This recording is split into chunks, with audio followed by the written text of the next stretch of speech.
We do have to take care of ourselves and love ourselves. But if we do that, we naturally care about others. And that, I think, naturally leads us to our meditation. So we're going to do a meditation that I am frankly uncomfortable offering publicly, but I'm going to do it for this time because gosh knows we need it. So it's Tonglen, and many of you will know it. Most of you won't. It's called sending and taking, giving and receiving. And I'm uncomfortable talking about it because the way I was taught is it has to come after shamatha, after grounding, sane meditation, many, many hours of that, many, many months of that. And then it has to go before more meditation. So it has to have a ground. Tonglen is very precious, and it's not something typically that should be taught on YouTube. It should not be typically taught publicly.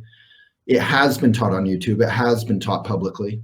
So I feel like it's okay, but I want people to really respect that this is not just a spiritual salad bar, and we're going to have a little Tonglen, we're going to have a little this, we're going to have a little artichoke and a little, lima bean, and it'll be a great salad. This is a precious thing. And this works directly with challenging times. This works directly. Can someone put the Tonglen link on Elephant with Pema? So again, Pema Chodron teaches Tonglen. So you can click that later for now, or click it now and read it later. But let's just bring it in. Bring it in.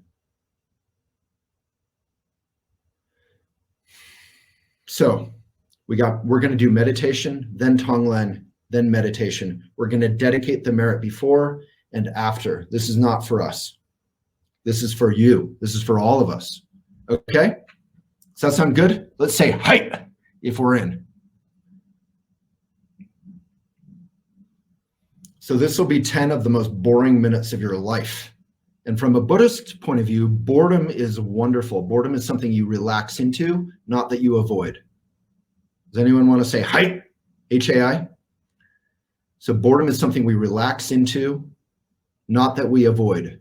If we're filling our lives with Netflix and Reddit and the internet, we're not taking advantage of this moment to relax into our hearts through that boredom, through that stress, which is just a wall of fire, right? A wall of fire is something you are scared of, but you can just walk through it and you're fine. All right, so we'll begin. You can place your hands together if you'd like to join in. And with respect and friendliness, we'll all bow to each other, but not only each other, but the whole world. Think about the whole world. Think about people you know, people you don't know, people you love, people who irritate the heck out of you, people you don't barely even think about, dogs, cats, zebras, tigers, elephants, blades of grass. Think about the whole world. Buildings, clouds, trees, disco balls, muffins, stereos. Think about the whole world and basically say, may anything I do in the next 10 minutes be of benefit.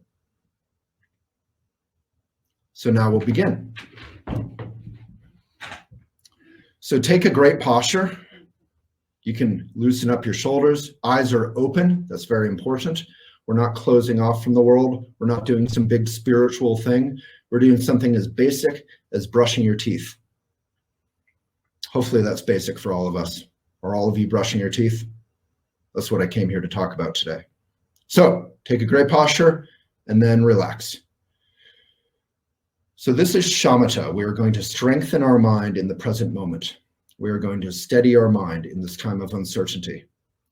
So eyes are open, but they can be 45 degrees down. You can do this standing. You can do this sitting up straight, preferably not slumping on a couch, not lying down. Please join us in sitting up. Sitting up straight and relaxing. Your feet can be on the ground. Your hands can be flat on your thighs. Not too far forward, pulling your shoulders forward, not too far back, being uptight, just right on your thighs. Take a good breath in and out. Just breathe.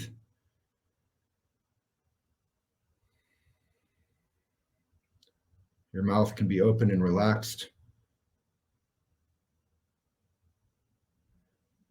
Just breathe in and out. Just your normal old breath in and out.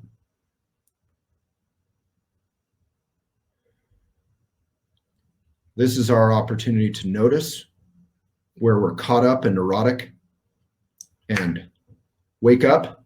Buddha simply means awakened one. Wake up.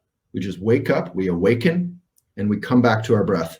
So if any of you surf, the breath is like a wave, in, out, in, out. And our attention is like the little surfer. So you're just gonna surf that breath. You can primarily surf the out breath. And then if you notice a thought, say the surfer notices a kite up there, a big neon pink and orange kite. You say, oh, there's a kite, and you come back to surfing. So you're breathing. Breathe in. Let's all breathe together, all 2707 of us. Breathe in. Breathe out. Breathe in. Breathe out.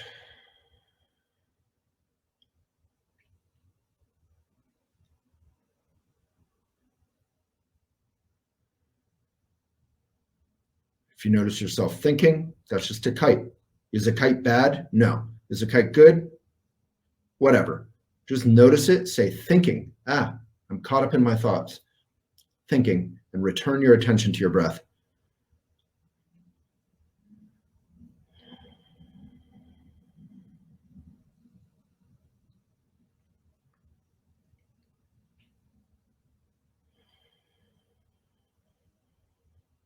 And you can do this, the two best times ever to do this, if you're crunched for time, are in the morning and in the evening.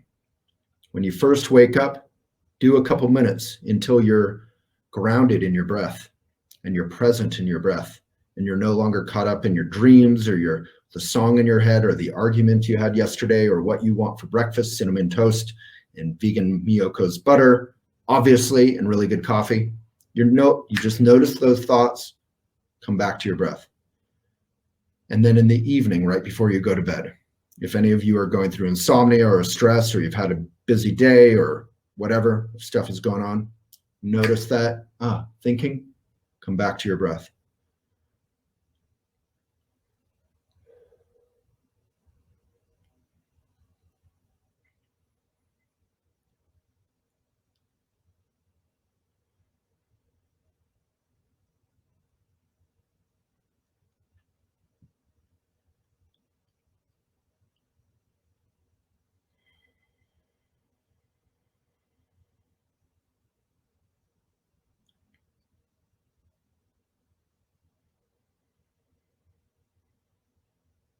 And you know you're fully present, or at least meaningfully present, when you're not forcing the breath. It's not hard. It's not a big spiritual exercise.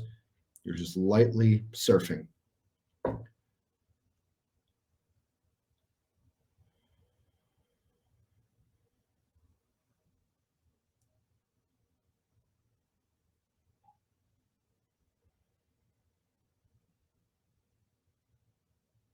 Okay. So now we're going to begin Tonglen. Are we ready? So Tonglen, you always want to dedicate the merit first. So it's not about you. It's not about me. It's about all of us, all sentient beings. Then you want to meditate for a couple minutes. Shamatha, which we just did. Eyes are open, relaxed, good posture, breath, thinking, come back.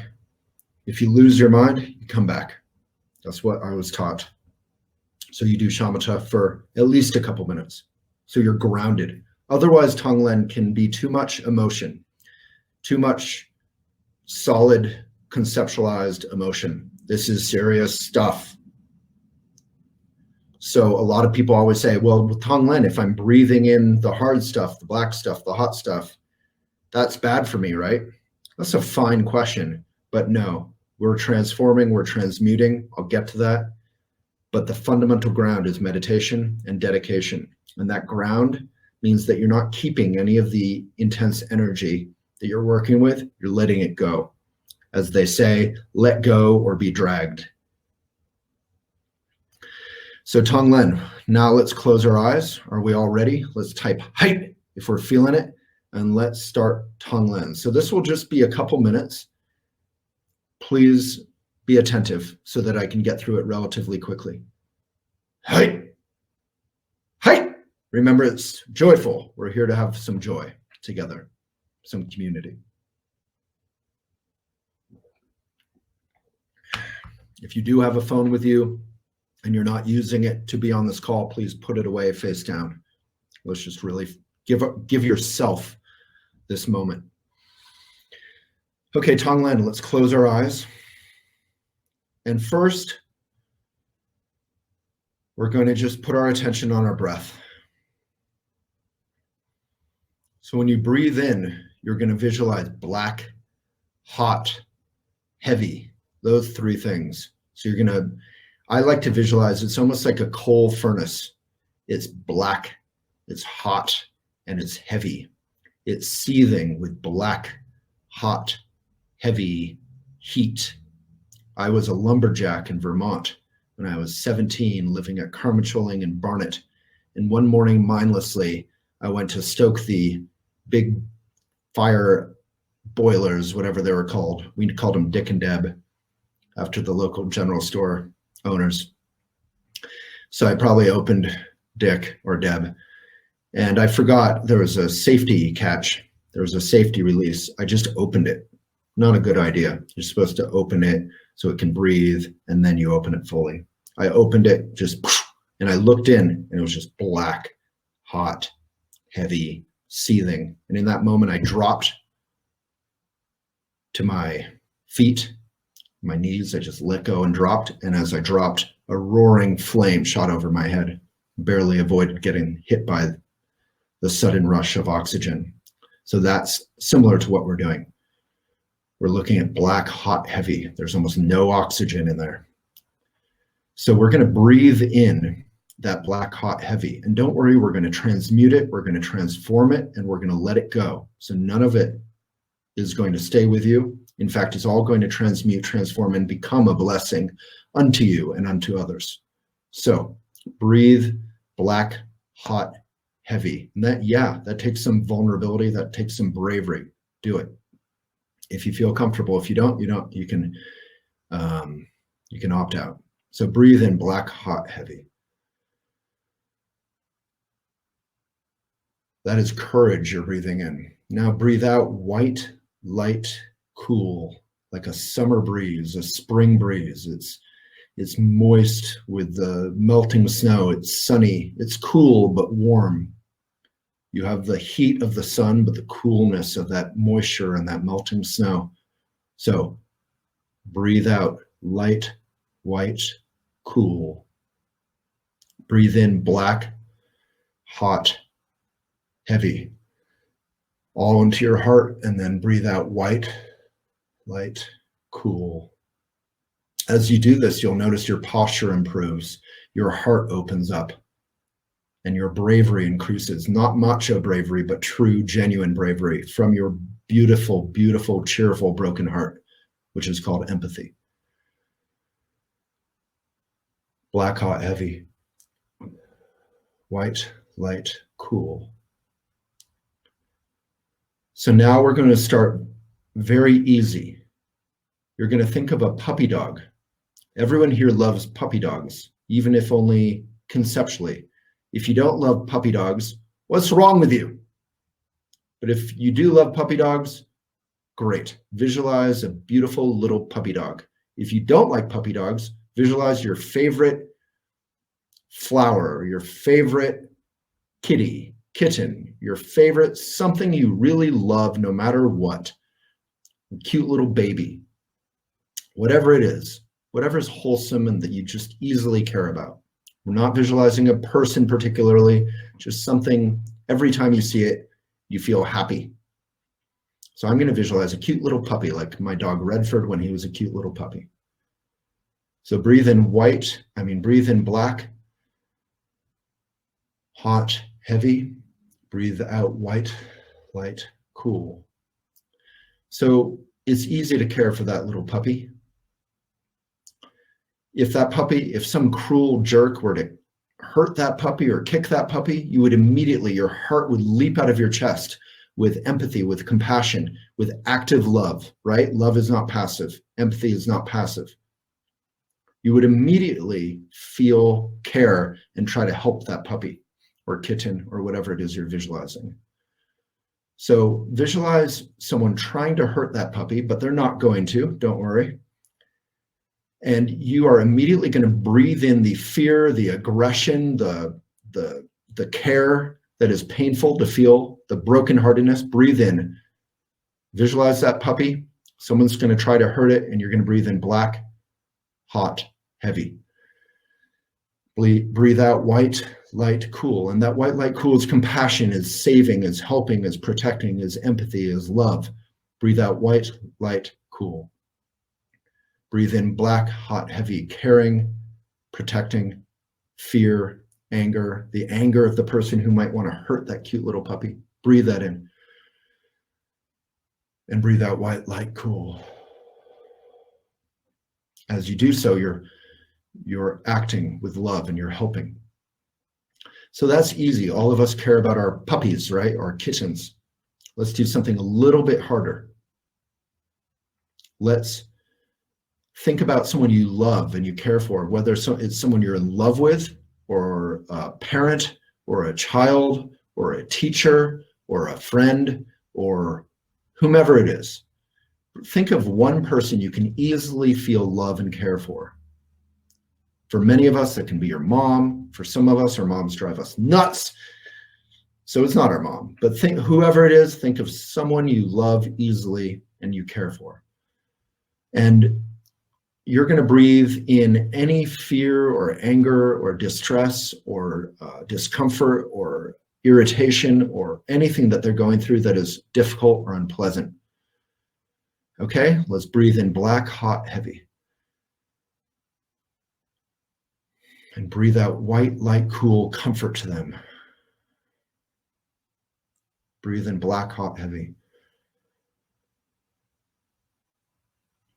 Breathe out white, light, cool.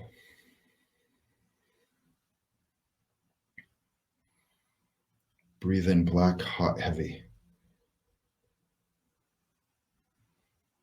Breathe out white, light, cool. So that's pretty easy. It's someone we care about, someone we love. Now let's think about something a little bit harder. Think of a friend or a colleague.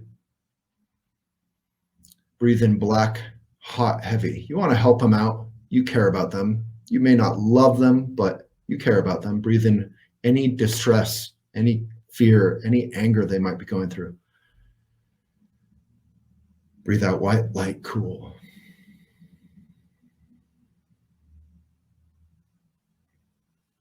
Now we're going to do something a lot harder. We're going to think about people we forget to think about.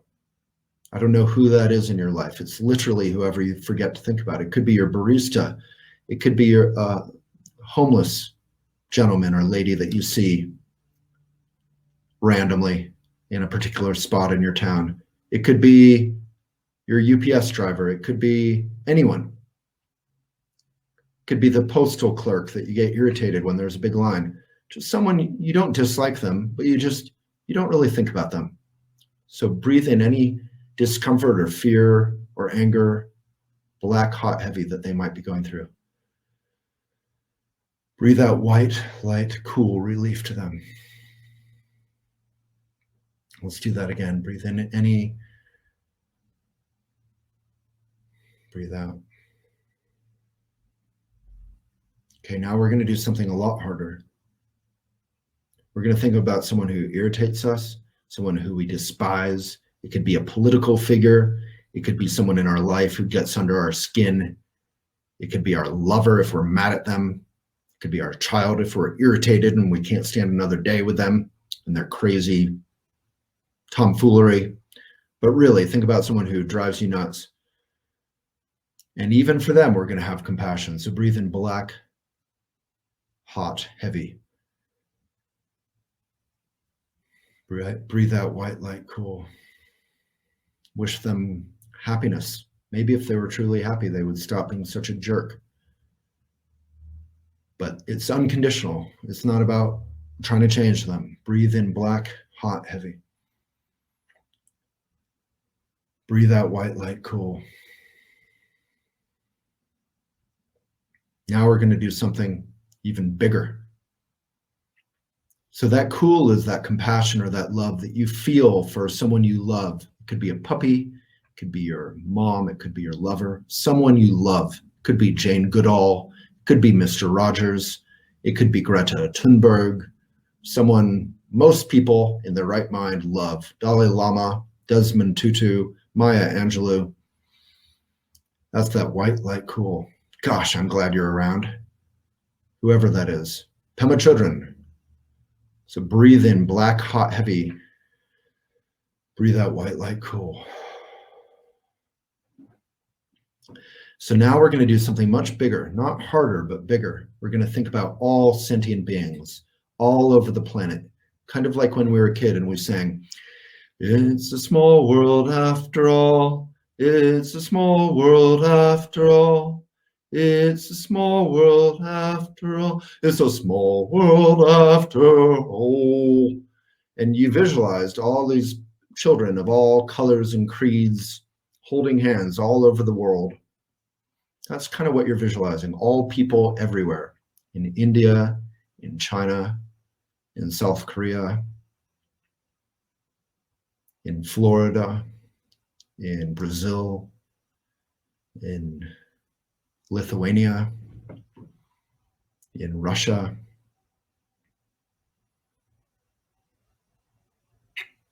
You're going to think about everyone and breathe in hot, black, heavy. You're going to relieve them of their pain and their anger and their fear. The whole world. Pretend you could just suck it all up like a big vacuum. Black, hot, heavy. Leaving everyone relieved.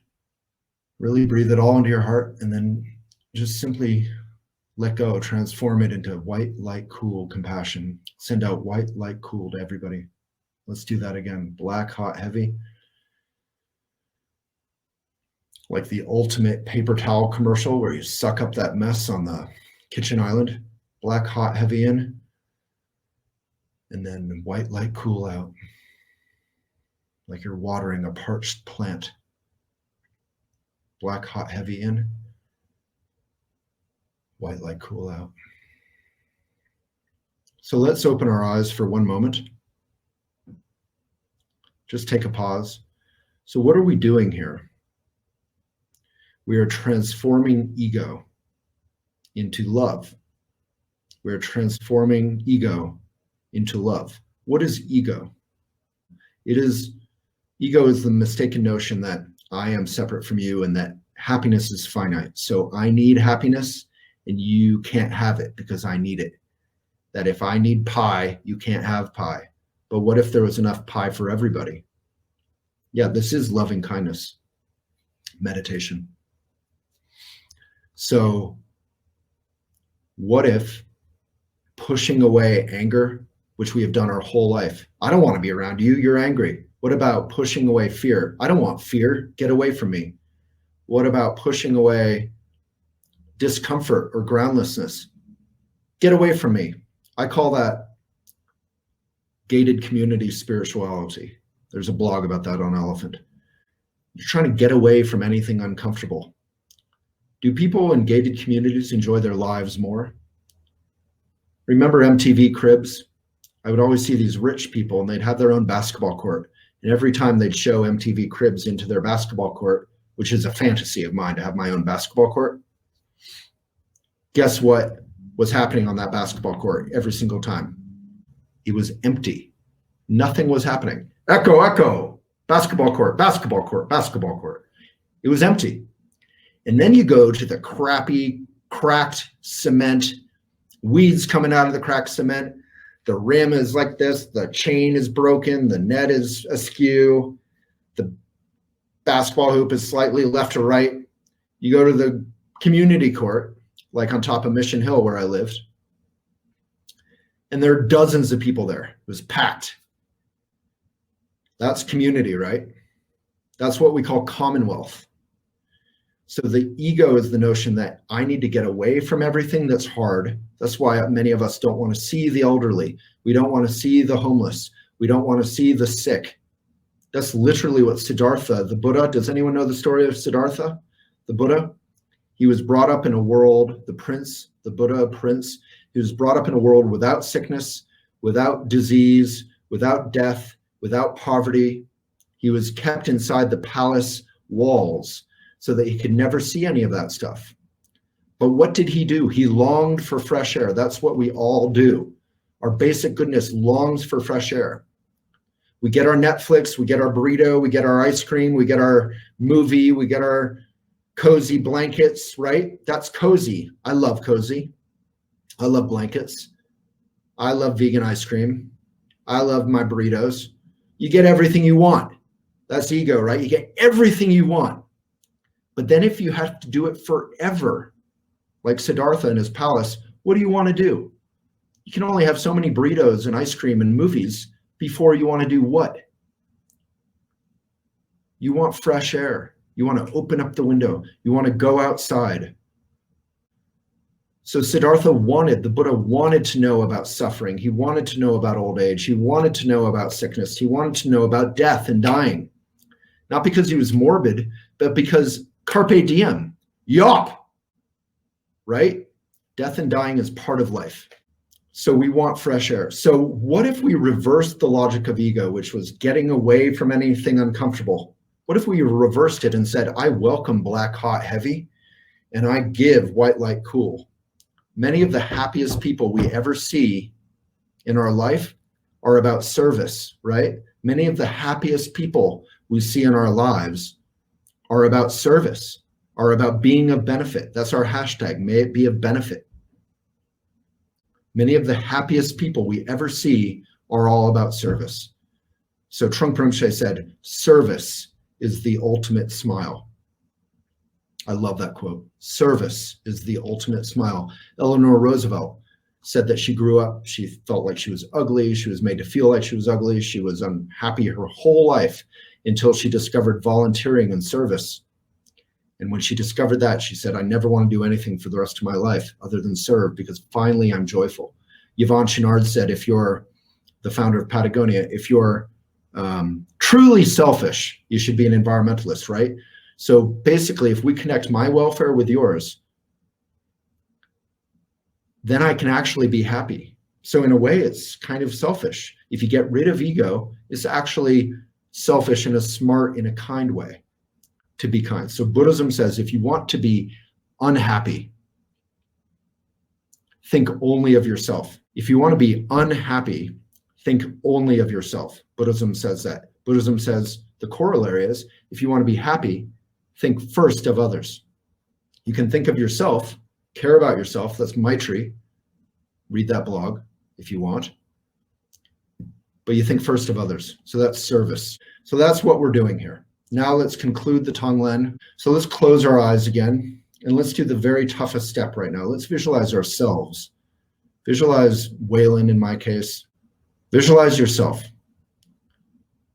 And finally take all the black, hot, heavy, the fear, the anger, the groundlessness, the panic. Take all of that off of yourself. Breathe it in. Black, hot, heavy. And breathe out white, light, cool to yourself.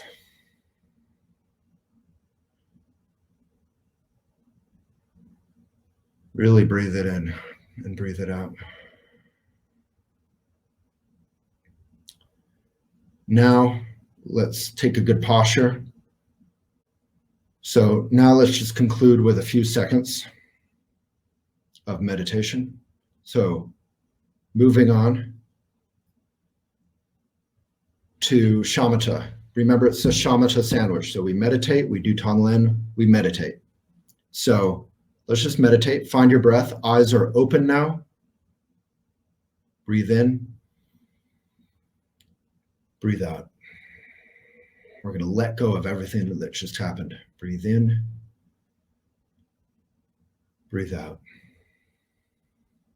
If, like me, you feel all alone without anyone commenting, you just notice that. That's a thought, thinking, and you return to your breath.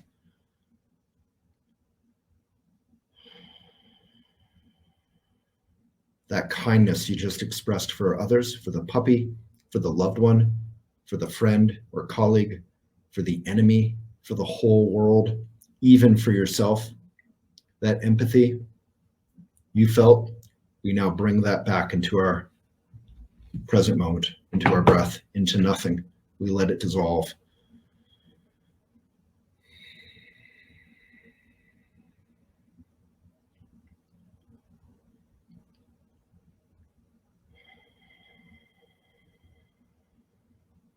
If you're not sure what's going on, if you think you might have to leave, if you're thinking about lunch, if you're thinking about sleeping, it's a thought.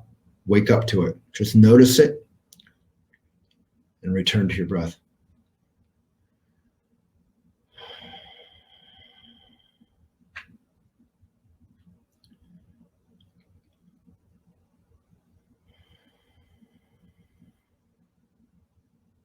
Okay, now we're going to end, dedicate the merit. It's very important to do this. You begin dedication, you end. It's the icing on the cake. Icing, then you have more icing, then you have the cake. Give it away.